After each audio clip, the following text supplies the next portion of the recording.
तर एक महत्त्वाची बातमी, महाराष्ट्र सहकारी राज्य संघाच्या संचालक निवडणुकीमध्ये शिंदेंच्या शिवसेनेची एंट्री झालेली आहे। शिंदेंच्या शिवसेनेचे कोकण डिव्हिजनमधून अरुण पानसरे यांची बिनविरोध निवड झाली आहे। पानसरे हे शहापूरचे रहिवासी असून ते सहकार पॅनलमधून निवडणुकीला उभे होते।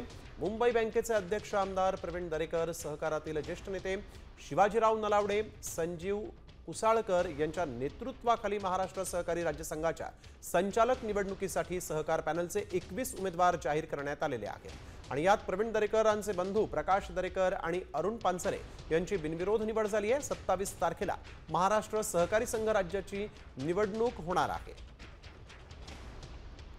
तर वैदेही कानेकर आमच्या प्रतिनिधी आपल्या सोबत यावेळेस फोन लाईन वरून जोडले गेले आहेत। वैदेही, काय अधिकची माहिती? शिंदे शिवसेनेची यामध्ये आता एंट्री झाल्याचं दिसतंय।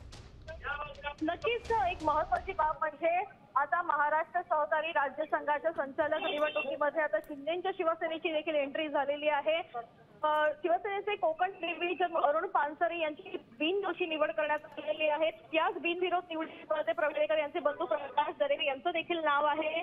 27 तारखेला महाराष्ट्र सहकारी संघ राज्याची निवडणूक होणार आहे। एकूण बघितलं या पूर्ण सहकारी क्षेत्रामध्ये शिवसेनेची एंट्री झाली म्हणायला हरकत नाही।